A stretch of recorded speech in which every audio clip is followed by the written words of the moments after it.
The Dark Scrolls. Few names have ever been spoken with such a shudder, as though their syllables carried the echo of human cruelty itself.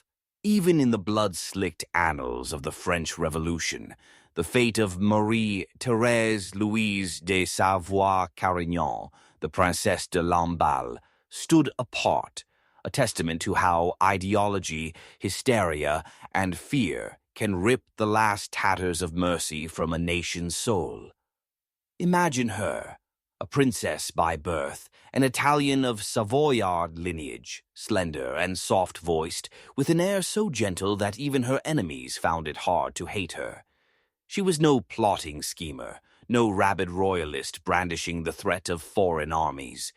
Yet the crowd would soon shred her body in the streets, as though she embodied all the sins of monarchy, and in a way she did, not by her actions, but by the affection she inspired in Marie Antoinette, who had trusted her above all others.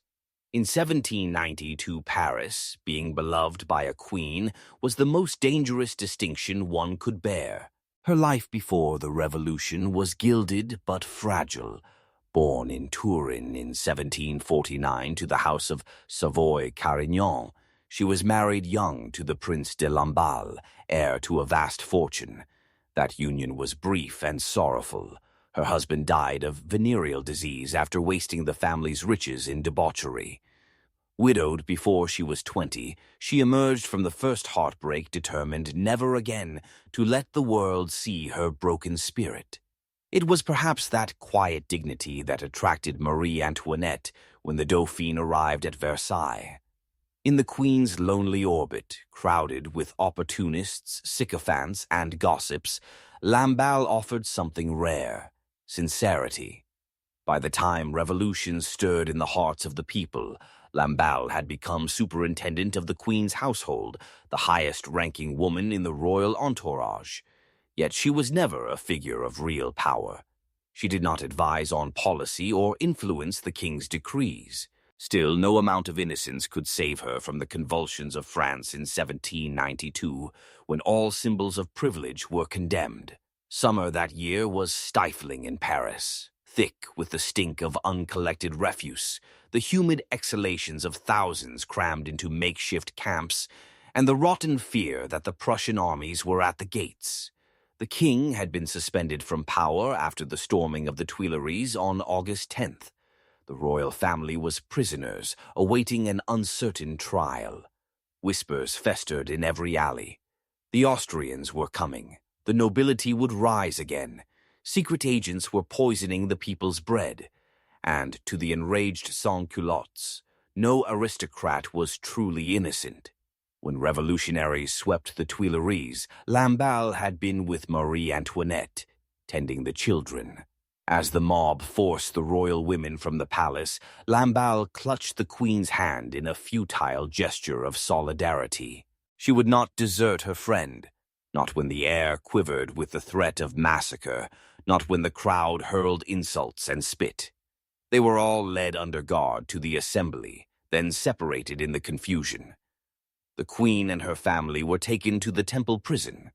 Lamballe, along with other household loyalists, was dispatched to La Force prison, an ancient fortress converted into a holding pen for aristocrats and clergy.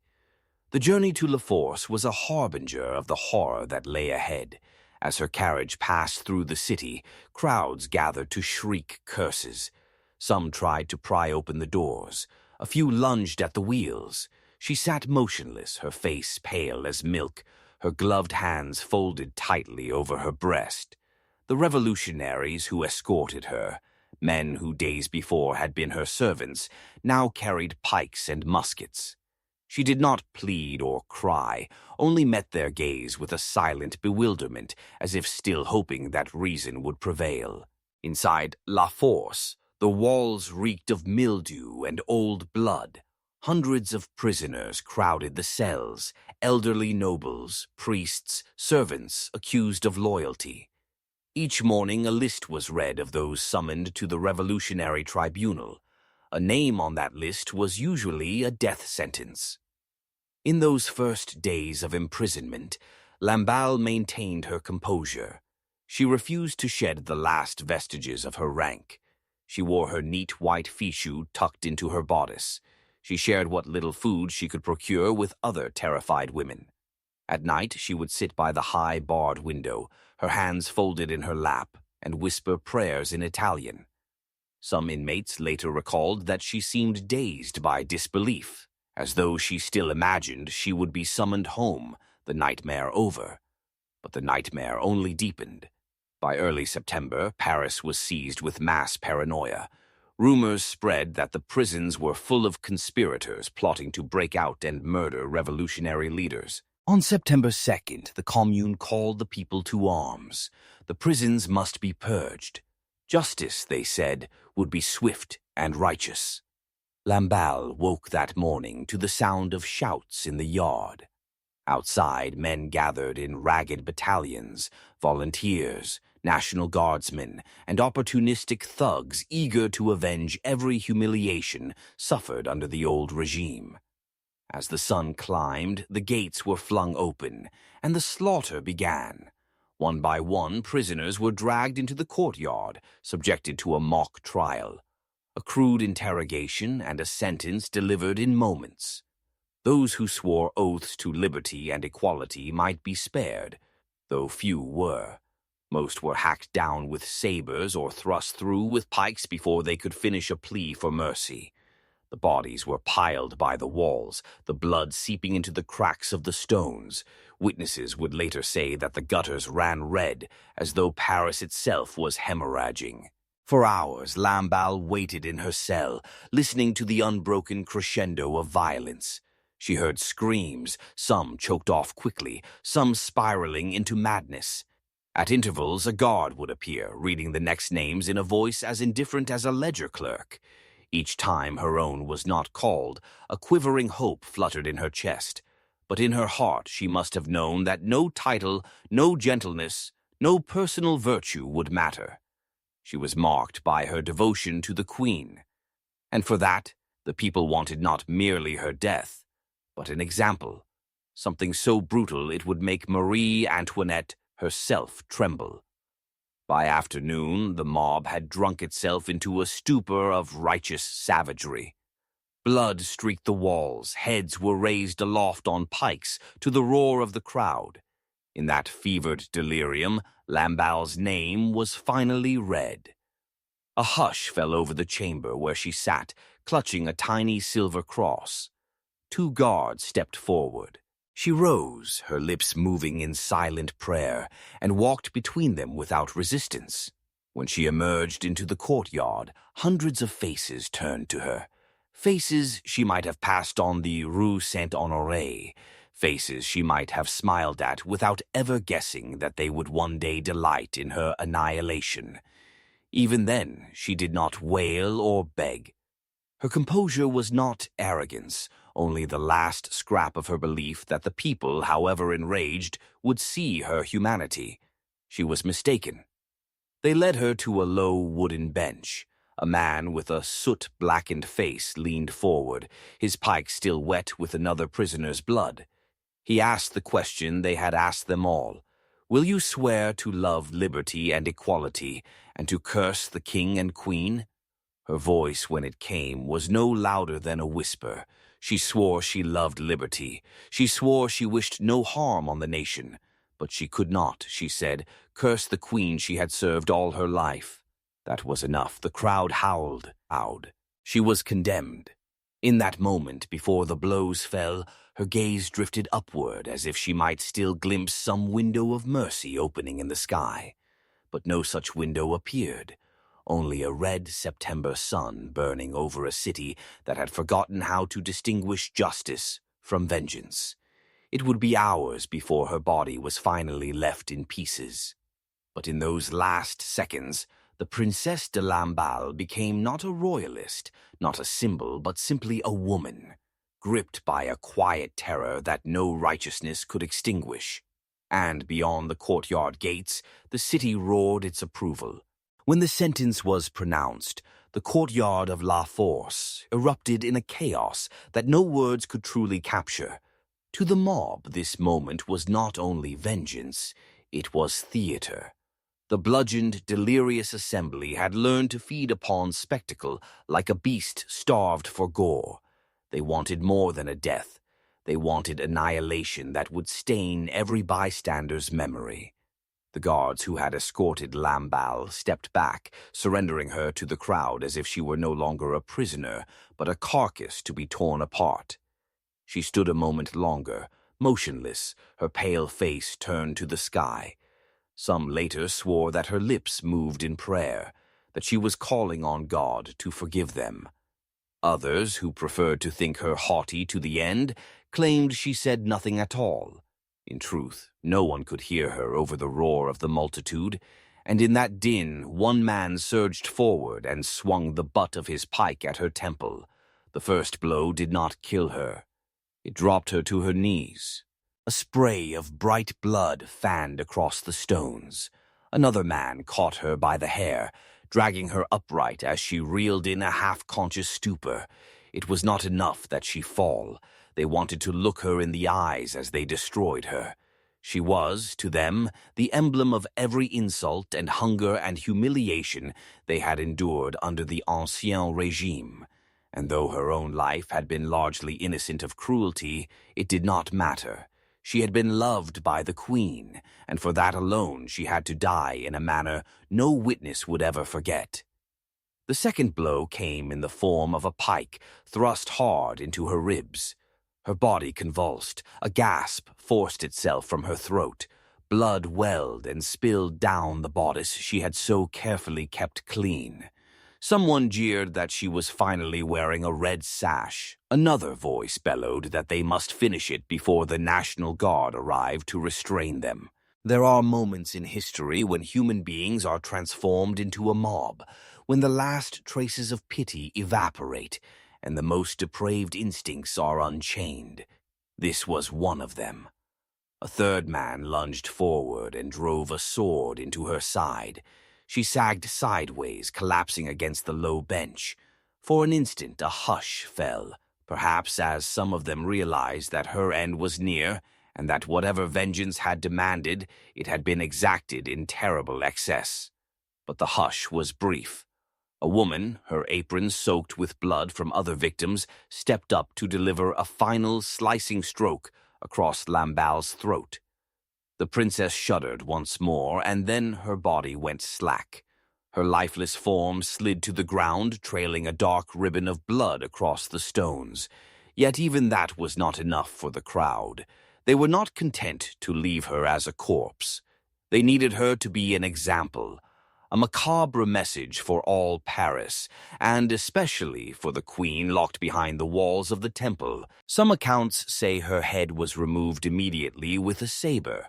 Others describe how a butcher arrived with a heavy kitchen knife to complete the grim work. What is certain is that a man lifted her hair with both hands, braced her chin, and with an excruciating sawing motion severed her head from her body.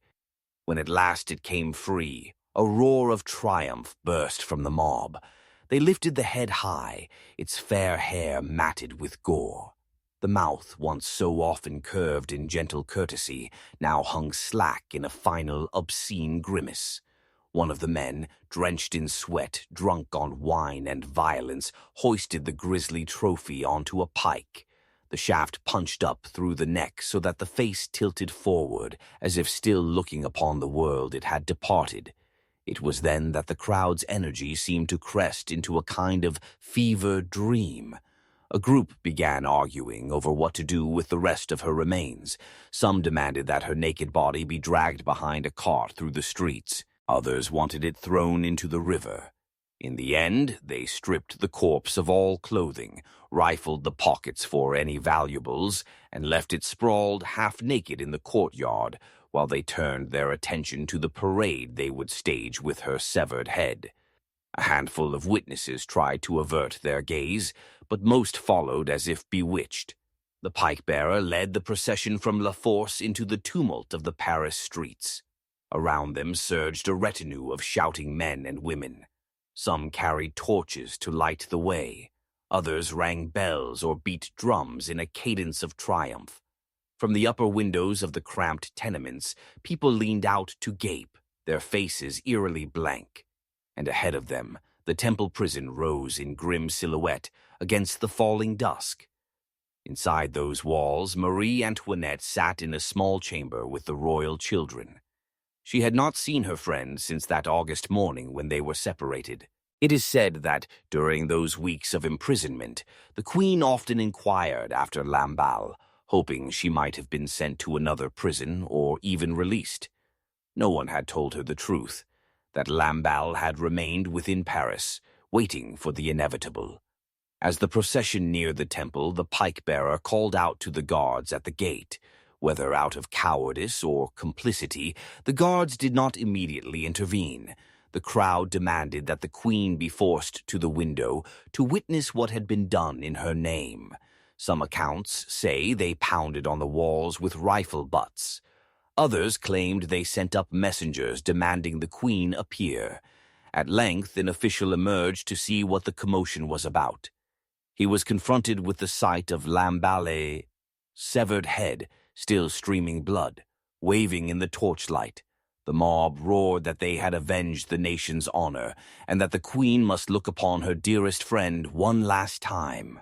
From within there was confusion. Some guards threatened to fire on the crowd.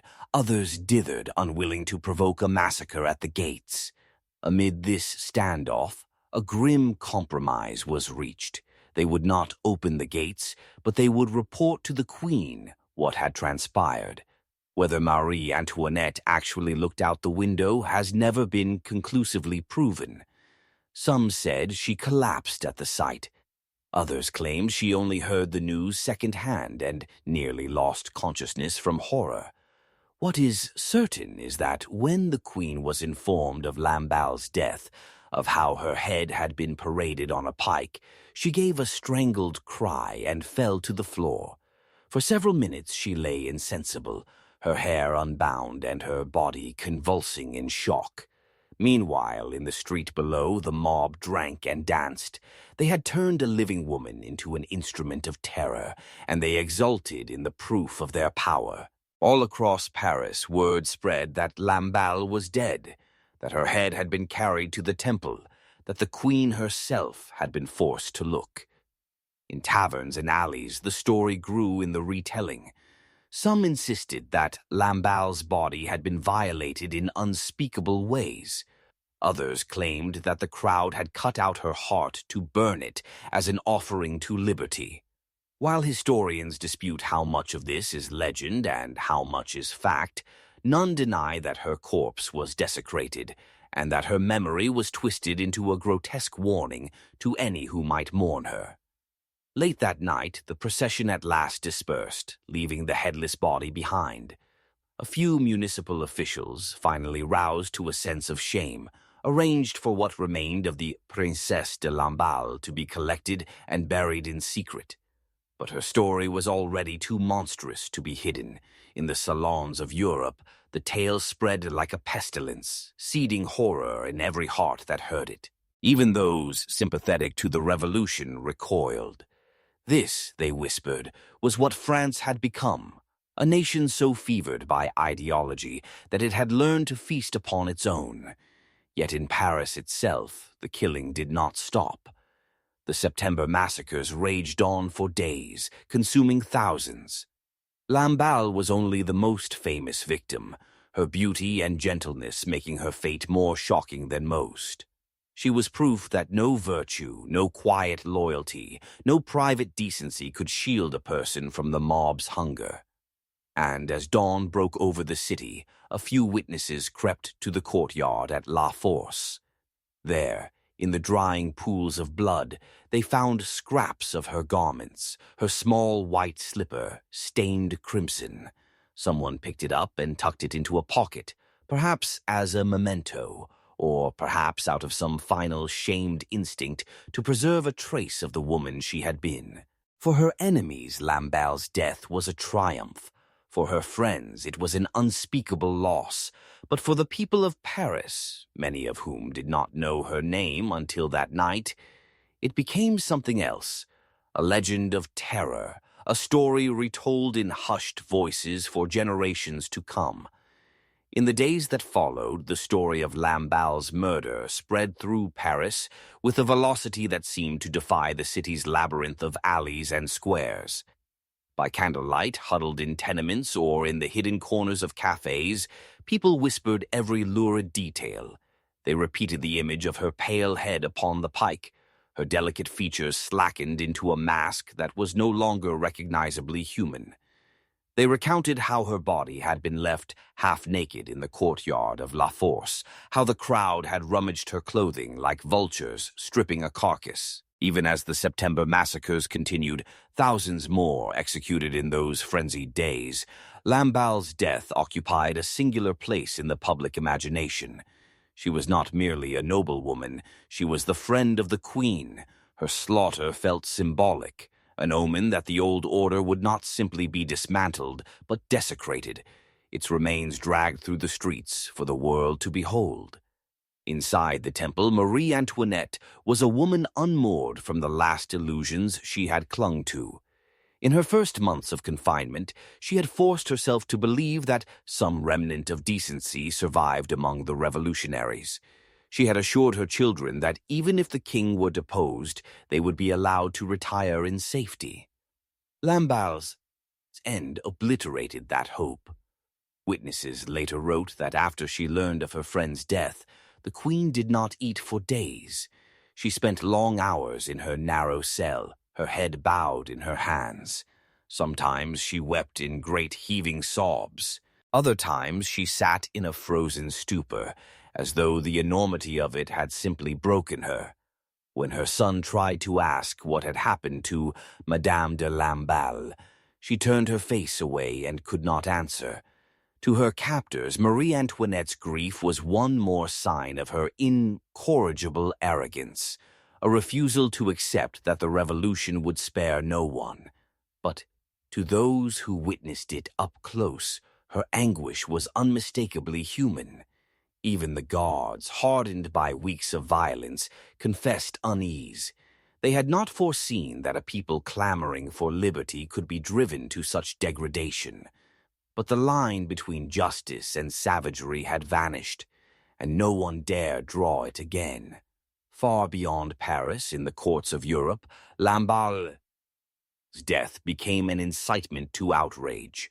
Pamphlets circulated in London and Vienna, describing every detail in language more graphic than the reality demanded. Some exaggerated, claiming she had been raped before her execution, that her heart had been torn out and devoured. The truth was already appalling enough, but invention was irresistible to propagandists who wished to paint the revolution as a demonic frenzy. And yet, beneath the exaggeration, a raw fact remained. A woman renowned for kindness had been hacked apart because she refused to curse her friend. Her death was not strategic. It did nothing to advance any cause or to secure the Republic's survival. It was vengeance, pure and unashamed. Among the revolutionaries themselves, a creeping disquiet took hold. Some veterans of 1789 who had once dreamed of building a new France upon principles of reason and equality now found themselves wondering whether their revolution had been hijacked by a madness no constitution could restrain. Newspapers loyal to the Jacobins tried to minimize the story, dismissing it as a regrettable excess provoked by the treason of the aristocracy. But those who had witnessed it firsthand could not be so easily consoled. They had looked into the eyes of Lamballe as she died, and in those eyes they saw not a tyrant but a terrified woman. No rhetoric could erase the memory. By late September, the massacre subsided as suddenly as they had begun. The city, so recently ablaze with righteous fervor, sank into a sullen hush. Streets still bore the stains of blood that no autumn rains could wash away. In certain quarters, you could see dark trails where bodies had been dragged, and though no one spoke of it openly, the terror had lodged itself in the bones of Paris, an unspoken knowledge that the mob could be summoned again at any moment. It was in that uneasy quiet that the remnants of Lamballe's family sought to reclaim what little remained of her. Officials tried to dissuade them. After all, no one could say precisely where her headless corpse had been buried. Some claimed it was interred in a pit with dozens of other victims. Others whispered it had been burned to deny her a grave. In the end, her relatives arranged a private ceremony, laying flowers in a church and reciting prayers over an empty coffin. The woman they mourned had been erased almost as thoroughly as a human being could be erased, but her memory proved less easy to extinguish. For Marie Antoinette, it became a permanent wound. In the last months of her life, through her own imprisonment, trial, and eventual execution, she would sometimes murmur Lamballe's name as though invoking a saint. To the very end, she carried a locket containing a miniature portrait of the friend she had lost so cruelly.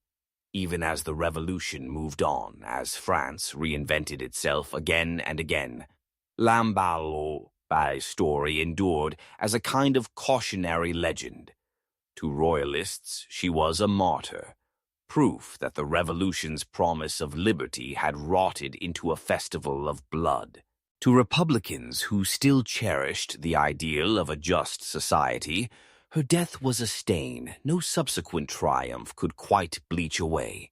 And for ordinary Parisians, she became a ghost lingering in the corners of the city. The woman whose severed head had once been lifted toward the windows of the temple, a silent accusation against all who watched and did nothing. Years later, as Napoleon rose and fell, as monarchies were restored and overthrown, as France's destiny unspooled in war and revolution again, her name was invoked whenever people wished to remember how quickly the line between justice and atrocity could be crossed. Her story was told in hushed voices at firesides, passed down through generations as both warning and lament. And it is still told now because, in the end, the death of the Princesse de Lamballe is not merely a tale about a queen and her court, or a mob and its hatred. It is about the frailty of civilization itself, how, under the right pressures, the most cultivated society can descend into barbarism, how the fever of ideology, once unleashed, can devour all mercy. How a woman who wished only to remain loyal to her friend could become the unwilling emblem of a nation's darkest hour.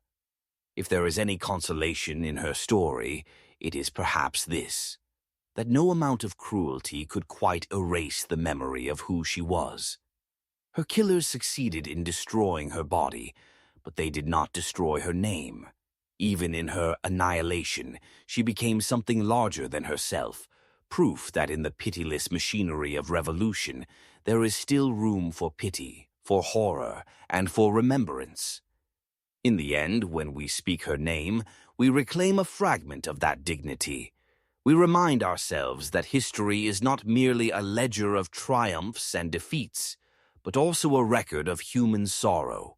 And we remember that behind every revolution, behind every cause, there are lives as singular and precious as any we might love ourselves. So let her name be spoken still, Marie-Thérèse Louise de Savoie-Carignan, Princesse de Lamballe. The friend who would not betray her queen, the victim whose death taught France, however briefly, that there is a darkness in every righteous cause that must be guarded against, lest it rise up and consume us all. Thanks for watching. Subscribe for more.